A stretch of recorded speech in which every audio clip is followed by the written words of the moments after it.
بسم اللہ الرحمن الرحیم وبہ نستعین وہو خیر المعین۔ سلسلہ کلام حضرت ہود علیہ السلام کے عنوان سے جاری تھا،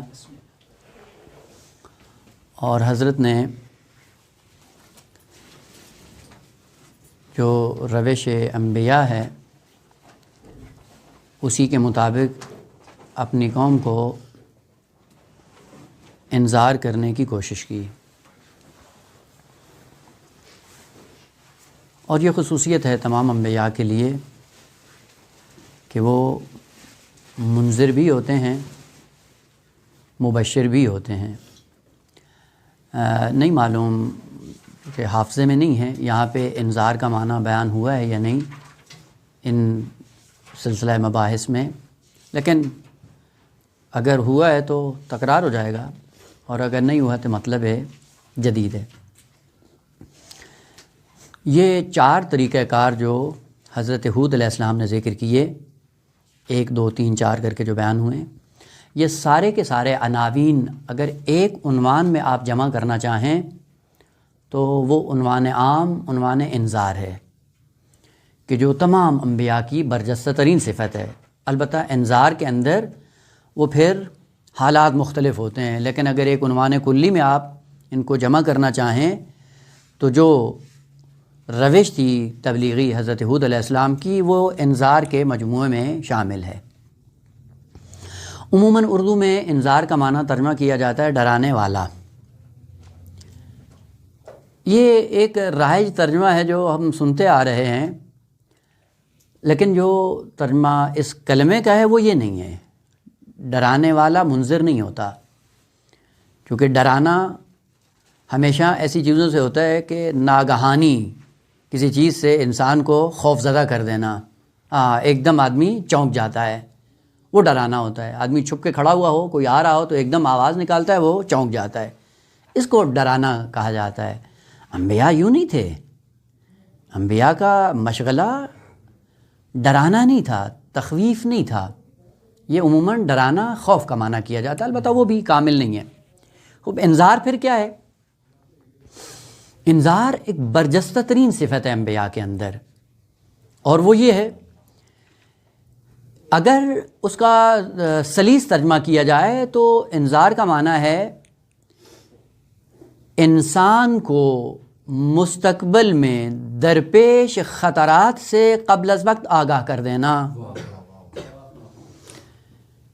انذار یہی ہوتا ہے کہ ایک انسان جس کے سامنے ایک سفر طولانی ہے، اس طولانی سفر میں اس کو بہت سے خطرات لاحق ہوں گے، اور قبل از وقت ان خطرات سے جو آگاہ کر دے اسے منذر کہتے ہیں۔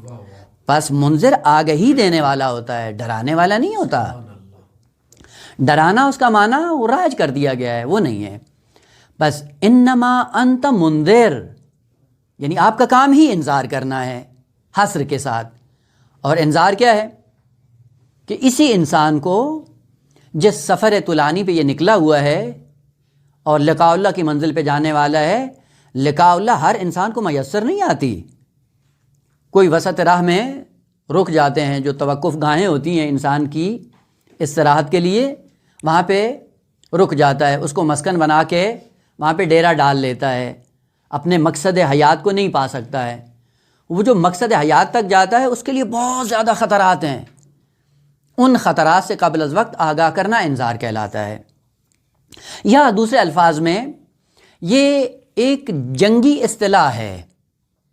محاذ جنگ پہ آپ جاتے ہیں نا، محاذ جنگ اگر لڑنا ہو کسی کو، اور جہاں پہ دشمن کی فوج ہوتی ہے جو آپ کو قلع کما کرنا چاہ رہی ہے، اس اصطلاح نظامی کو، فوجی اصطلاح کو قرآن نے انذار کے نام سے یاد کیا ہے۔ مجھے تو نہیں معلوم ہے، صرف اصطلاح کا نام پتہ ہے، باقی حقیقت کیا ہے وہ انشاءاللہ آپ صاحبان علم میں آپ کو زیادہ معلوم ہوگا۔ فوج کے اندر ایک شعبہ ہوتا ہے جو جنگ لڑتا ہے، یعنی اگر وہ شعبہ فیل ہو جائے تو وہ ملک سارے کے سارے نابود ہو جاتے ہیں۔ یعنی پوری فوج جب دوسروں سے جنگ لڑتی ہے تو وہ ایک شعبہ ہوتا ہے جو فوج کو کامیاب بناتا ہے، اس شعبے کو انگلش میں کہا جاتا ہے او پی۔ آپ ظاہراً جانتے ہوں گے او پی ہوتا کیا ہے، اس کے پاس دو خصوصیات ہوتی ہیں، ایک اس کے ہاتھ میں وائرلیس ہوتا ہے اور ایک اس کے پاس دوربین ہوتی ہے۔ 3، یہ بلند چوٹی پہ بیٹھتے ہیں، ہمیشہ چھوٹی جگہ پہ نہیں ہوں گے، ایسی چوٹی پہ بیٹھتے ہیں کہ جہاں سے دشمن پہ ان کی نگاہ ہوتی ہے، ہر دشمن کی حرکت پہ ان کی نگاہ ہوتی ہے، دوربین کے ذریعے دشمن کی چال کو دیکھ رہے ہوتے ہیں، اور وائرلیس کے ذریعے پیچھے جو محاذ جنگ پہ فوج کھڑی ہوتی ہے ان کو لمحہ لمحہ کی خبر دیتا ہے کہ اب دشمن یہاں پہ ہے، یہاں پہ وار کرو، اب دشمن یہاں پہ ہے، یہاں پہ بم گراؤ، یہاں دشمن ہے، یہاں پہ میزائل گراؤ۔ یہ اگر او پی کا شعبہ نہ ہو کسی فوج کے اندر، وہ ملک کبھی بھی دشمن کے ساتھ نہیں لڑ سکتا ہے۔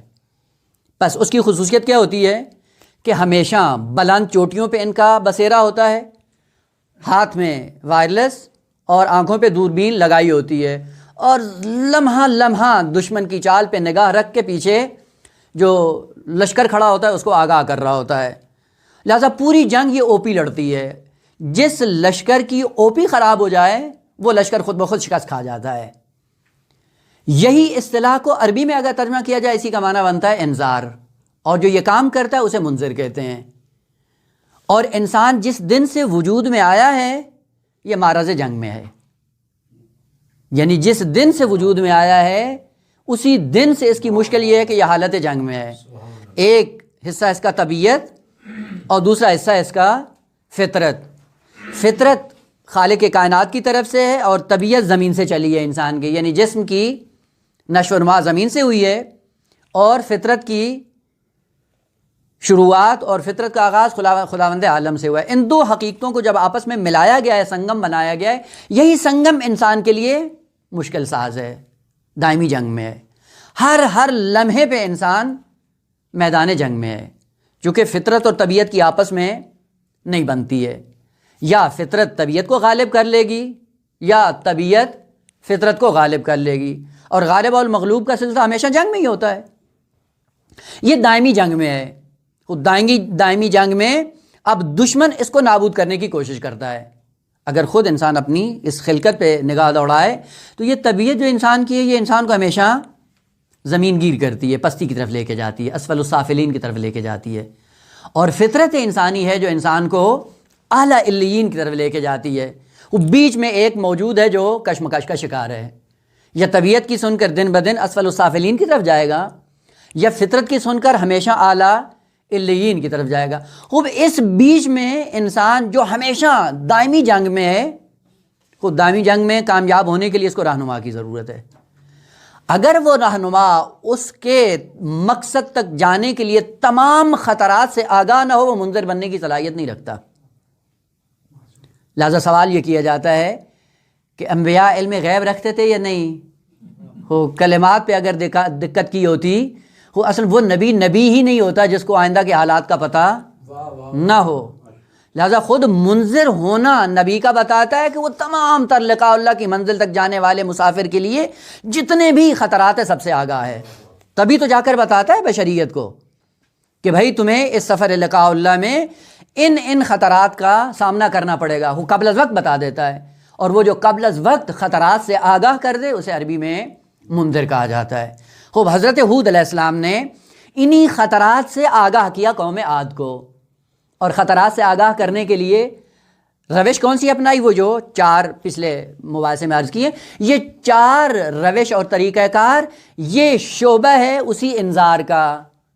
یعنی جب خطرات سے آگاہ کرتے ہیں، خطرات سے آگاہ کرنے کا کوئی طریقہ ہوتا ہے، عقلانی طریقہ، اس عقلانی طریقے کو اپنانے کے لیے روش انبیاء اپنانی پڑتی ہے۔ لہذا انبیاء نے اپنے انذار کا طریقہ ان 4 صورتوں میں بیان کیا، یا یہ ہو یا یہ ہو یا یہ ہو، یعنی وہی پہلی روش جو حق و تکلیف تھی، اور دوسرا یہ کہ روش سوالیہ نشان میں تھی، تیسرا نعمتوں کی یاد آوری، اور آخر میں کہا کہ یہ نعمتیں تمہارے لیے کیا بن سکتی ہیں؟ کہا یہی نعمتیں عذاب بن سکتی ہیں۔ یہ کیا ہے؟ یہ خطرات سے آگہی دی جا رہی ہے قوم عاد کو۔ پس منذر ہو کر انبیاء اس انسان کو مقصد حیات تک پہنچائیں گے۔ یہ طریقہ کار حضرت ہود علیہ السلام نے ان کو بیان کیا۔ وہ پلٹ کر قوم عاد نے کیا کیا؟ یعنی اس انذار کا نتیجہ جواب کیا دیا؟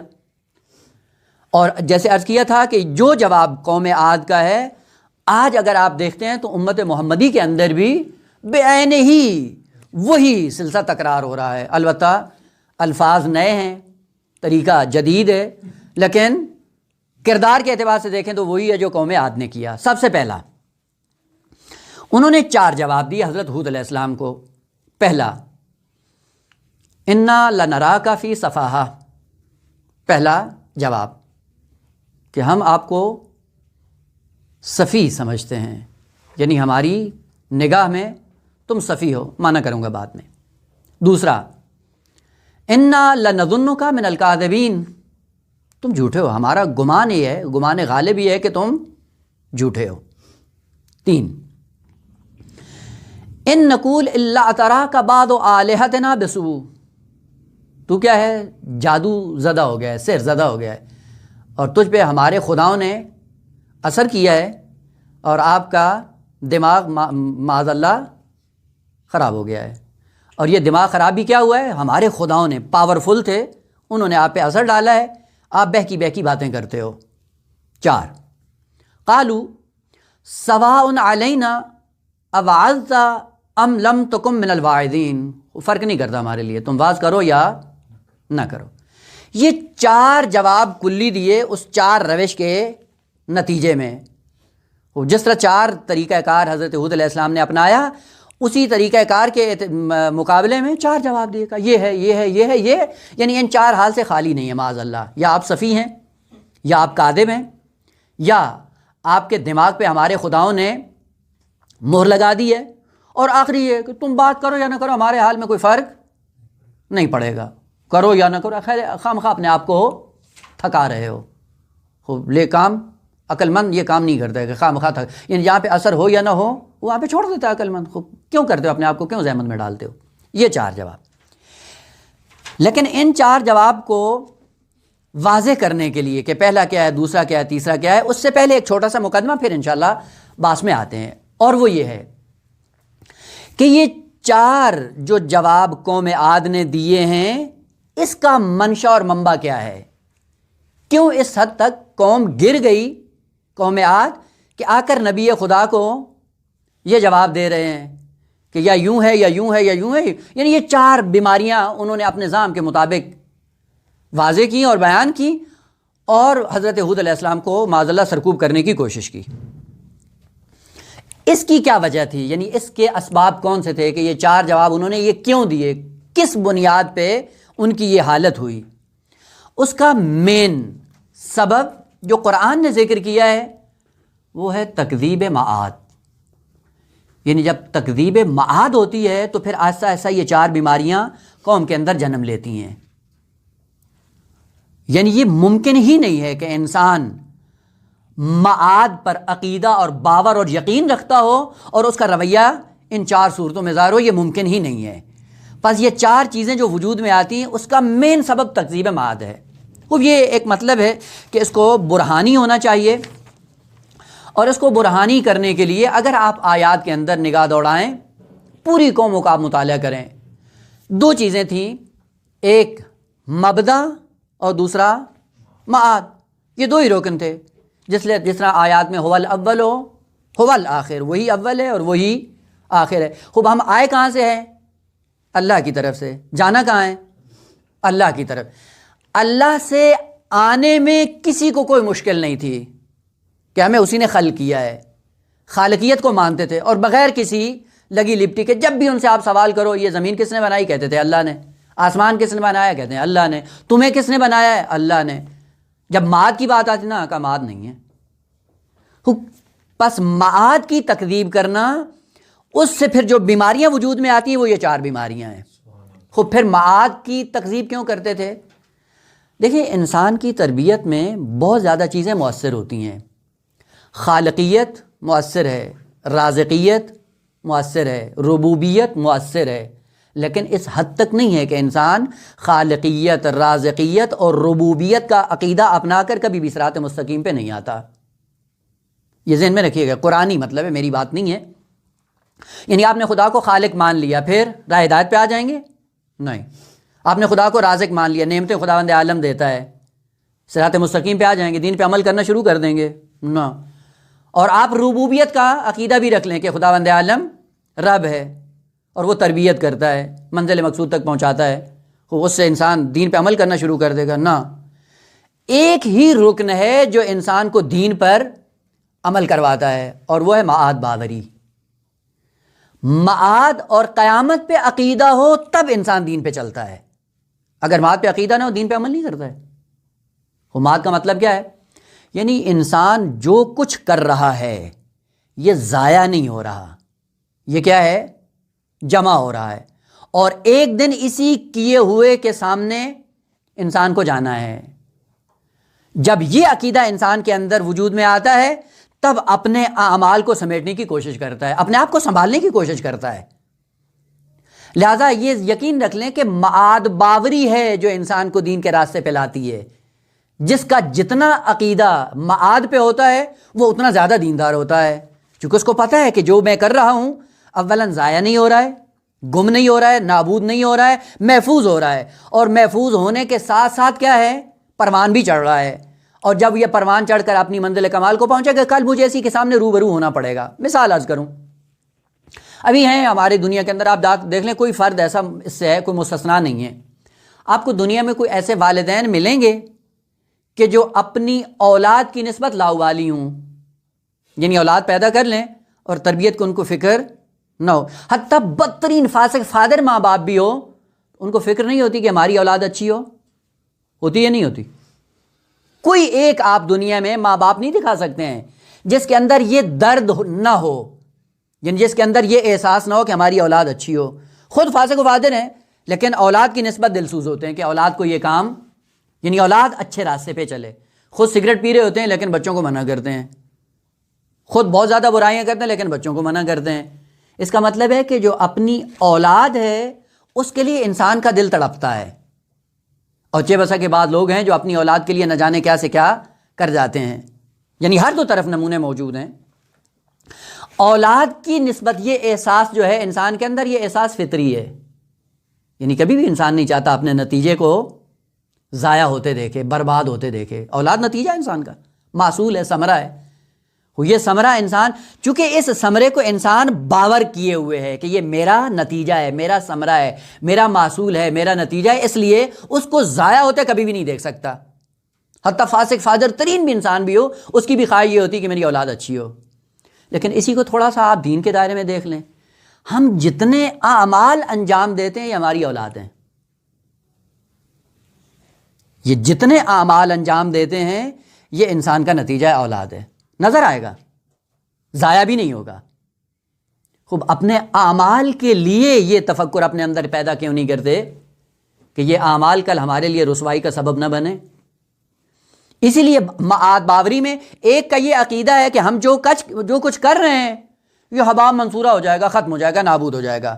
لیکن قرآن کیا کہتا ہے کہ سب کچھ ضائع نہیں ہوگا، جو کچھ تم کر رہے ہو یہ سب کچھ محفوظ ہے۔ لا یغادر صغیرۃ ولا کبیرہ الا احصاها، قیامت کے دن وہ چھوٹا عمل جس کو ہم نے خاطر میں بھی نہیں لایا تھا وہ بھی محفوظ ہے، اور وہ جو بات بڑے بڑے اقدامات آپ نے کیے وہ کیا ہیں، وہ بھی موجود ہیں، شمار کیے جائیں گے، محفوظ ہیں انسان کے لیے۔ اور جب محفوظ ہیں پھر ہمارے لیے یہ عقیدہ کیوں پیدا نہیں ہوتا کہ ہمارا ہر عمل ہمارا نتیجہ ہے، ہمارا ثمرہ ہے، محفوظ رہے گا، محفوظ ہونے کے بعد کل قیامت کے دن اسی کے ساتھ سامنا کرنا پڑے گا۔ خوب جب ایسا رویہ انسان کے سامنے آنے والا ہے پھر اپنے آپ کو کیوں سنوارتا نہیں ہے؟ یہیں سے پتہ چلتا ہے کہ جس کا عقیدہ یہ ہے کہ میں جو کچھ کر رہا ہوں یہ محفوظ ہے اور کل میرے سامنے آئے گا، اس کا رویہ کچھ اور ہوتا ہے۔ اور وہ جو لاابالی زندگی بسر کرتا ہے، جس کو یہ ہے کہ بس آج کھائیں گے، پیئیں گے، سوئیں گے، مریں گے، اس کے بعد پھر کچھ بھی نہیں ہوگا، اس کی زندگی میں آپ کو کوئی خوف خدا نظر نہیں آتا، کوئی انسانیت نظر نہیں آتی، کوئی اقدار دینی نظر نہیں آتی ہیں۔ بس یہیں سے پتہ چل جاتا ہے کہ وہ رکن رکین جو انسان کو دین اور صراط مستقیم پہ چلانے کے لیے اکساتا ہے وہ عقیدہ قیامت ہے۔ اگر انسان کے سامنے عقیدہ قیامت ہو کہ کل مجھے جواب دینا ہے، پھر اس کی زندگی کچھ اور ہوتی ہے۔ آپ پوری دنیا میں جا کر دیکھ لیں کہ جو اصلاح شدہ افراد ہیں جو زیادہ دین پہ گامزن ہیں ان کے ساتھ جا کر دیکھیں وہ معاد باوری میں سب سے آگے ہیں. اور یہ ضمناً بات عرض کر رہا ہوں اور مطالعے کی بات ہے، غور طلب ہے. قرآن کا 1/3 حصہ، 1/7، یعنی قرآن کو اگر 3 حصوں میں تقسیم کیا جائے، 1 حصہ معاد کے بارے میں ہے، 2 حصہ بقیہ دین ہے، اور تیسرا حصہ پورا 1/7 قرآن کا معاد کے بارے میں. کیوں کہ یہ وہ معاد باوری ہے جو انسان کو لقاء اللہ تک لے جا سکتی ہے. لہٰذا معاد کے بارے میں انسان کا جتنا عقیدہ ہوگا اس کی اتنی زیادہ زندگی پاک و پاکیزہ ہوتی ہے. آپ جا کر دیکھیں جن لوگوں کو یقین تھا معاد پہ، ان کے اعمال کیسے تھے، چھوٹی چھوٹی چیزوں پہ ان کی نگاہ ہوتی تھی. ایک چھوٹا سا نمونہ عرض کروں، امام خمینی رضوان اللہ تعالیٰ علیہ کا ہے، ایک مجلس میں ان کو دعوت تھی، تو گئے تو دیکھا کہ وہ جہاں پہ مجلس ہو رہی تھی باہر بہت زیادہ جوتے پڑے ہوئے تھے. تو وہاں پہ آئے، انہوں نے کہا میں فاتحہ پڑھ دی، میں یہ سے واپس جا رہا ہوں، اندر نہیں آتا ہوں. تو جو بانی مجلس ہے اس نے کہا کہ آپ کیوں اندر نہیں آتے ہیں؟ کہا کہ یہاں سے اگر وہ چل کے جاؤں تو جوتے سب کے پڑے ہوئے ہیں اور پتہ نہیں کوئی راضی ہے یا نہیں. چونکہ ہوتا ہے آپ بھی جائیں مجلس میں، جب آپ واپس نکلتے ہیں آپ کے جوتے جب وہ مٹی سے بھرے پڑے ہوتے ہیں، دل میں خراش آتی ہے یا نہیں آتی؟ آتی ہے نا. یہ انسان معاد باوری جس کے اندر جتنی ہے وہ اتنا ہی خیال کرتا ہے. وہ کہا کہ جوتوں سے چل کے جانا ہوگا تو شاید وہ راضی نہ ہوں. تو بانی مجلس نے کہا کہ نہیں، میں جوتے اٹھا کے سائڈ پہ سیٹ کر دیتا ہوں، تو آپ کے لیے راستہ بنا دیتا ہوں، آپ آ جائیں. کہا نہیں، وہ جو شخص اندر گیا جہاں پہ جوتے رکھ کے گیا، جب واپس آئے گا اپنے جوتے جہاں پہ رکھیں وہیں سے اٹھائے گا. اگر کسی اور جگہ پہ ہوگا تو وہ ڈھونڈنے میں اس کا ٹائم لگے گا. اس ٹائم کا ذمہ دار کون ہے؟ دین. معاد باوری اگر ہو پھر اس طرح اپنا محاسبہ کرتا ہے. ٹھیک ہے آپ نے جوتے اٹھا کے رکھ دیے، لیکن کہا یہ جو باہر آئے گا اور باہر آنے کے بعد اپنا جوتا ڈھونڈنے کے لیے ہوتا ہے، آپ نے بھی دیکھا ہوگا مجالس میں آدمی جوتا اتار کے کہیں جاتا ہے اور جب واپس آتے ہیں پتہ ہی نہیں چلتا کہاں پڑا ہوا ہے. خوب سرگردان ہوتا ہے انسان. جو دیندار ہوتے ہیں، معاد باور ہوتے ہیں، وہ یوں ہوتے ہیں. معاد باوری جب انسان کے اندر آ جائے پھر انسان کی زندگی منظم ہو جاتی ہے.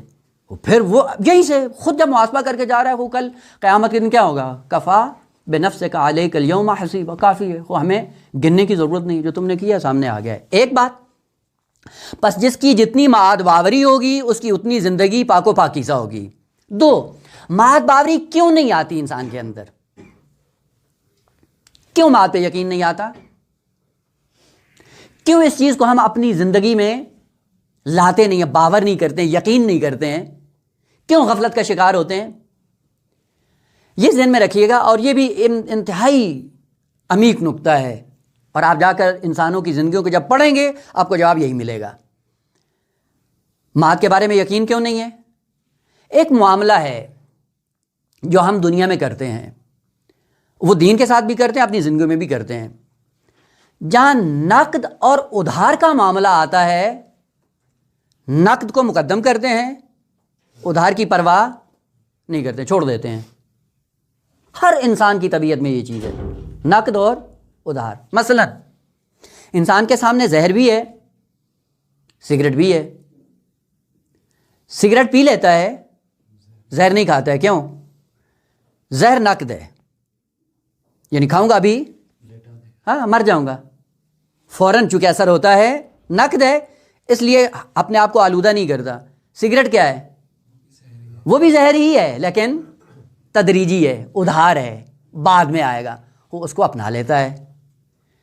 بس یہ انسان کی طبیعت میں جس کا نقصان دیر پا ہو، جس کی جزا اور سزا دیر سے ظاہر ہونے والی ہو، اس کے ساتھ بھی تفاوت ہو جاتا ہے، بھی خیال لاپرواہ ہو جاتا ہے. لیکن جس کا نتیجہ فوراً نکلنے والا ہو اس کے لیے اہمیت کا قائل ہو جاتا ہے. ہم نے اتفاق سے دین کے ساتھ بھی یہی معاملہ کیا ہوا ہے. دین پہ عمل کیوں نہیں کرتے ہیں؟ ادھار ہے، پتہ نہیں بہشت ہوگی نہیں ہوگی، پتہ نہیں جنت ہوگی نہیں ہوگی، حور العین ہوگی نہیں ہوگی، یہ خدا نے تو سارا وعدہ ہی کیا، پتہ نہیں ہوگا یا نہیں ہوگا. اور یہ دنیا کیا ہے؟ دنیا نقد ہے. اس لیے آپ جا کر دیکھیں دنیا کو بٹورنے میں ہم کسی قسم کی سستی کا شکار نہیں ہوتے ہیں. کیوں؟ وہ طبیعت ہے نقد اور ادھار کی. اور جب معاملہ دین کے ساتھ نقد اور ادھار کا ہوتا ہے اس کا پہلا اثر یہ ہوتا ہے کہ انسان معاد کا منکر ہو جاتا ہے. آپ جا کر دیکھ لیں کربلا کے اندر ایک نمونہ، بارز ترین نمونہ اسی کا، نقد اور ادھار کا سب سے پہلا آدمی شکار ہونے والا عمر سعد تھا. امام حسین علیہ السلام نے ہر لمحے پہ اس کو دین کی طرف رغبت دلائی اور وہ پلٹ پلٹ کر آگے بہانے کرتا ہے. امام نے کہا میرے خون میں شریک نہ ہو. کہا میرے بیوی بچے ہیں وہاں پہ. امام نے کہا میں تیرے بیوی بچوں کو پناہ دوں گا. امام نے کہا میرے خون میں شریک نہیں ہو. کہا میرا کوفہ میں گھر ہے, اگر آپ کے ساتھ نہیں لڑوں تو میرا گھر مجھ سے چھین لیا جائے گا. امام نے کہا مدینے میں میرا بہت بڑا گھر ہے, میں آپ کو وہ دے دوں گا. میرے خون میں شریک نہیں ہو. تیسرے مرحلے میں یہ کہتا ہے کہ کوفہ کے اندر مجھے آپ کے قتل کرنے پر کئی ایک باغات ملیں گے. امام نے کہا میرا بہت بڑا باغ ہے مدینے میں, میں وہ تمہیں دے دوں گا. نہیں مانا. کہا کہ مجھے رے کی حکومت ملنے والی ہے. امام نے جملہ کہا کہ تمہیں رے کی گندم نصیب نہیں ہوگی. پلٹ کر شقاوت کا مظاہرہ کرتا ہے, کہتا ہے میں جو کھا لوں گا. یہ ہے حجت خدا کے ساتھ مذاق کرنے کا نتیجہ. امام نے ایک آخری جملہ کہا کہ ملعون, میں تیری سعادت کے لیے راستے ہموار کر رہا ہوں اور تو جہنم جانے کے لیے ہر راستے کو بند کر رہا ہے. اور اس نے تاریخی جملہ یہ نقل کیا کہ ایک رات مجھے دیں سوچنے کے لیے. سوچنے کے بعد نتیجہ کیا نکالا؟ یہی نتیجہ نقد اور ادھار. کہ امام حسین جس کا وعدہ دے رہا ہے وہ ادھار ہے. یہ حکومت رہ سامنے ہے, ابھی قتل کروں گا ادھر سے پروانہ مل جائے گا حکومت رہ کا. جو بھی دین کے ساتھ معاملہ نقد اور ادھار کا کرتا ہے اس کا انجام وہی ہوتا ہے جو ہمارے ساتھ کا ہوا ہے. آقا ہمارے لیے سوچنے کا موقع ہے, آیا ہم نے بھی دین پر عمل کرنے کے لیے یہی رویہ اپنایا ہوا ہے, یہی عقیدہ اپنایا ہوا ہے نقد اور ادھار کا؟ واقعاً ایسے ہی ہم جب بھی نماز پڑھ رہے ہوتے ہیں, جب کہا جائے بھئی یہ نماز آپ کے لیے ہیں, آپ جا کر دیکھیں, تبلیغ کریں, جتنی بھی کریں اثر نہیں ہوتا. کیوں نہیں ہوتا ہے؟ مولانا کیا باتیں کرتے ہو, کس نے دیکھی ہے بہشت؟ ایسے مفت میں آپ فارغ بیٹھے ہوئے تو آپ کو دین کا ہوکہ آیا ہوا ہے اور دین کی باتیں کرتے ہو. کدھر, کس نے دیکھا ہے؟ ہمیں ان چیزوں سے روکتے ہو, ہم اپنی زندگی چھوڑ دیں. وہ 24 گھنٹے کون جائے مسجد میں نمازیں پڑھے اور بھوکا رہے اور یہ مالی فراز انجام دے؟ کیا کون سی باتیں کرتے ہو؟ وجہ کیا ہے؟ یہ نظریہ غالب ہے انسانیت کے اوپر نقد اور ادھار کا. اور جہاں پہ بھی نقد اور ادھار ہوگا اس کا پہلا اثر یہ ہوتا ہے کہ انسان قیامت کا منکر بن جاتا ہے. وہ پھر کیا کریں کہ ہمیں قیامت نقد نظر آئے, ادھار نظر نہ آئے؟ اس کے لیے قرآن نے کچھ کیا یا نہیں کیا ہے؟ خوب یہ سوچنے کی بات ہے. پھر اس کا مطلب ہے اگر نقد اور ادھار خداوند عالم نے طبیعت انسانی میں رکھا ہے تو پھر دین کو بھی ایسے پیش کرو کہ دین تمہیں نقد نظر آئے. اگر یہ اسلام نے طریقہ نہ اپنایا ہوتا پھر آپ اسلام پہ اعتراض کر سکتے تھے. خوب آپ پورا دین پڑھ کر دیکھیں نقد ہے یا نہیں ہے. وہ خداوند عالم نے پورے قرآن کے اندر اس کو بیان کیا اور بڑے خوبصورت انداز میں بیان کیا ہے. کہا کہ اے انسان, دین پر عمل کرنا ادھار نہیں ہے, دین پر عمل کرنا نقد ہے. لیکن اس کو تبیین کی ضرورت ہے, واضح کرنے کی ضرورت ہے. نقد کیسے ہے؟ یہیں سے وہ عقیدہ جو اسلام نے پیش کیا ہے وہ یہ ہے کہ انسان جو عمل کرتا ہے عمل پر ایک جزا مترتب ہوتی ہے. عمل اور اس کی جزا, یہ عمل اور جزا میں جیسا آپ کا عقیدہ ہوگا ویسے آپ دین پہ عمل کریں گے. ہم نے جو سوچا ہوا ہے, ذہنوں میں بنایا ہوا ہے وہ یہ ہے کہ یہاں پہ عمل کریں گے قیامت کے دن ہمیں جزا ملے گی. ایسے ہی ہے نا؟ یہاں پہ گناہ کریں گے, البتہ جو مسلمان ہیں, وہ جو مسلمان نہیں ان کی تو بات ہی الگ ہے, جو اصل خدا پہ اور قیامت پہ عقیدہ نہیں, میں ان کی تو بات ہی نہیں کر رہا ہوں. وہ جو ذرا دیندار ہیں, اپنے آپ کو دیندار کہتے ہیں, ان کی بات کر رہا ہوں. ہم نے عقیدہ یہ بنایا ہوا ہے کہ یہاں پہ عمل کریں گے قیامت کے دن جزا ملے گی. یعنی ہم نے یہاں پہ نماز پڑھی, قیامت کے دن خداوند عالم کیا کرے گا؟ حور عین اٹھا کر ہمیں دے دے گا.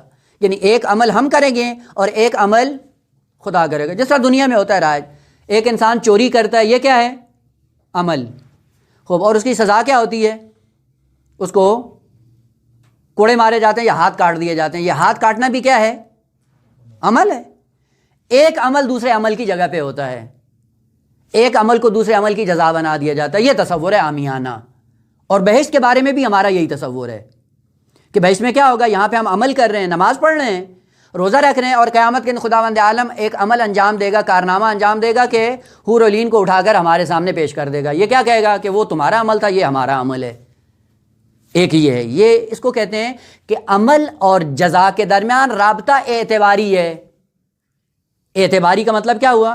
یعنی دو حقیقتیں الگ الگ ہیں، ان دونوں حقیقتوں کو ایک ساتھ جوڑ دیا گیا ہے. بس یہ عقیدہ ہمارا قیامت کے بارے میں کہ عمل اور جزا کے درمیان رابطہ ہمارا اعتباری ہے. یعنی دو عمل ہیں، ان کو آپس میں جوڑ دیا گیا جبکہ کوئی آپس میں ان کا کوئی ربط نہیں تھا.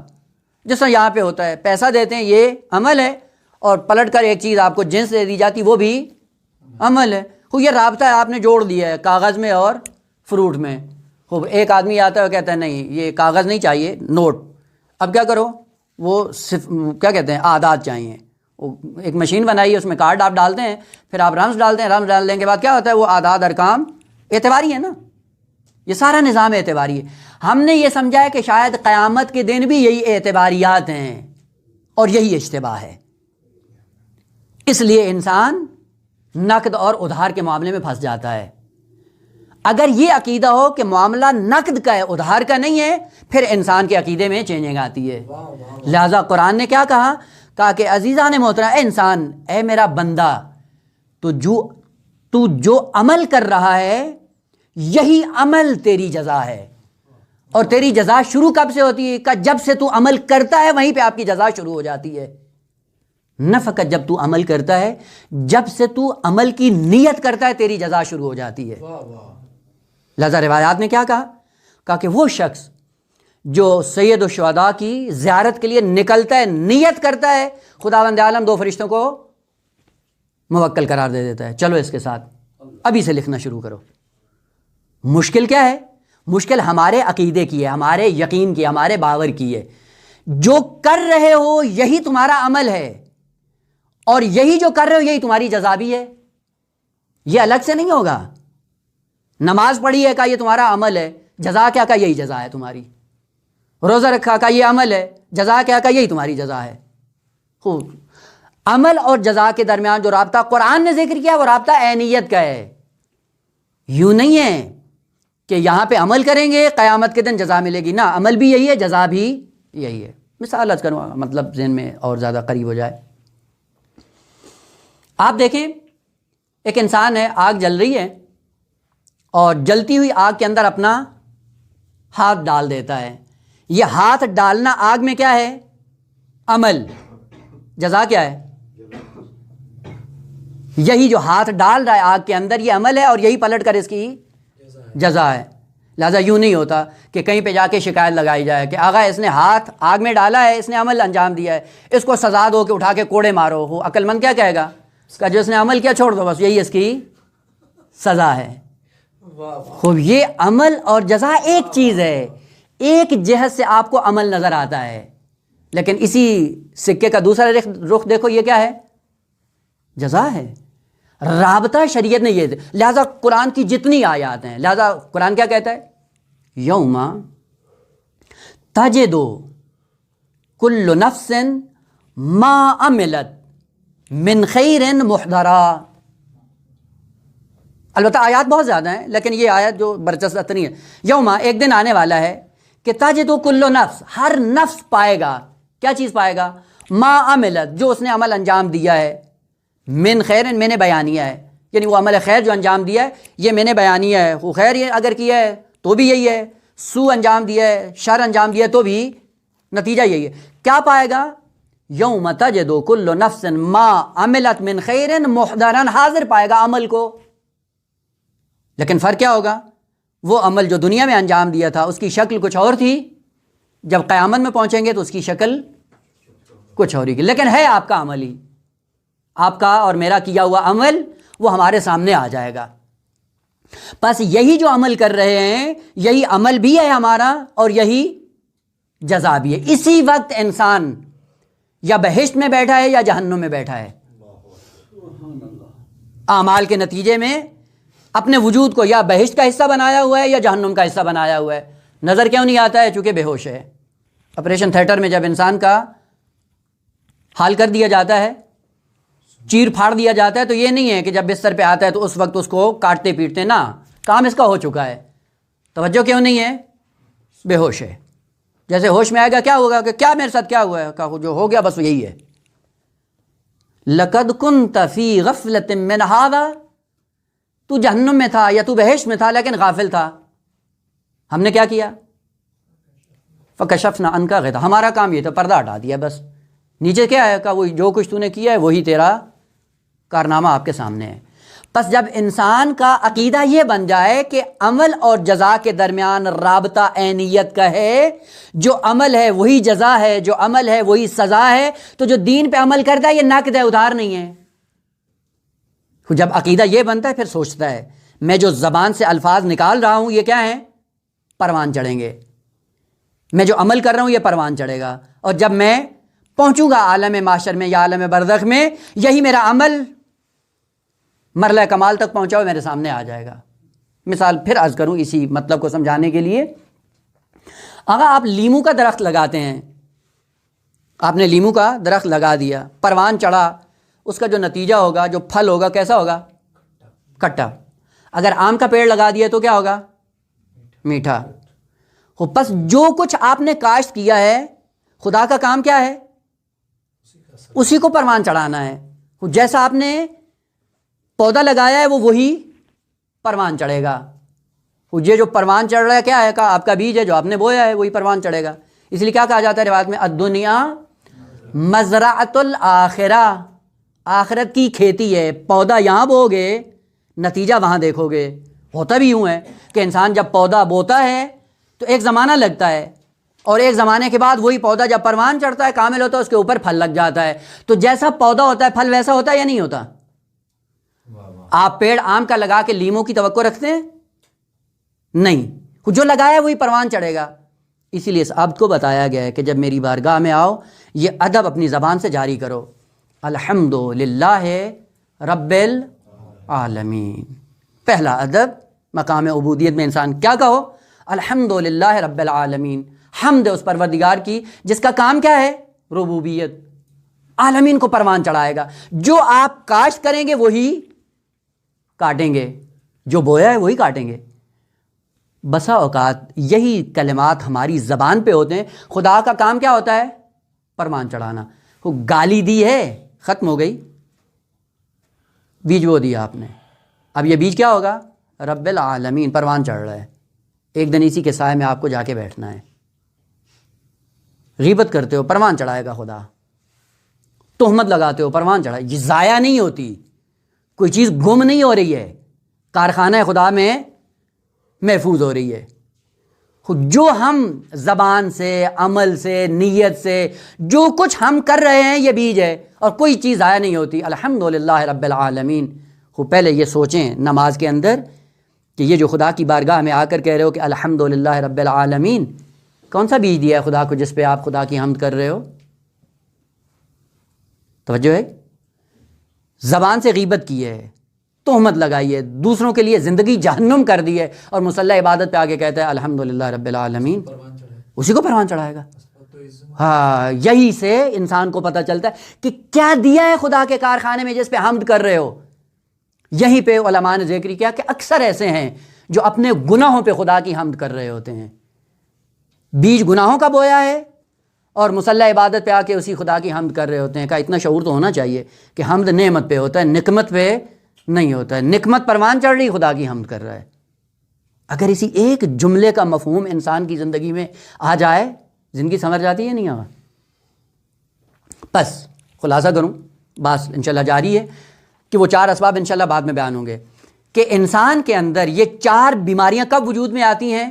جب انسان معاد کا منکر ہو۔ معاد کا انکار کیوں ہوتا ہے؟ جب عقیدہ نقد اور ادھار کا ہو۔ نقد کا عقیدہ بنانے کے لیے قرآن نے کیا کہا؟ کہ جو تم عمل کر رہے ہو وہی تمہاری جزا بھی ہے، وہی تمہاری سزا بھی ہے، لیکن تم غفلت کے سائے میں زندگی بسر کر رہے ہو، ہم غفلت کے پردے کو ہٹا دیں گے، نیچے سے وہی نکل آئے گا جو تم نے کاشت کیا ہے۔ اگر یہ عقیدہ ہو جائے پھر کیا ہوتا ہے؟ پھر انسان سنبھل کے قدم رکھتا ہے۔ اور اسی چیز کو بیان کرنے کے لیے حضرت ہود علیہ السلام نے ان کو آگاہ کیا، متوجہ کیا کہ یہ کیا کر رہے ہو۔ اب اس کے بعد جو انہوں نے جواب دیا اس کی وجہ کیا تھی؟ معاد باوری نہیں تھی، معاد پہ یقین نہیں تھا۔ البتہ معاد پہ یقین کیوں نہیں ہوتا، پھر اس کے اسباب ہیں کہ انشاءاللہ اگلے جلسے میں عرض کریں گے کہ معاد کا انکار انسان کیوں کرتا ہے، کچھ اسباب انسان کی زندگی میں رونما ہوتے ہیں جس کی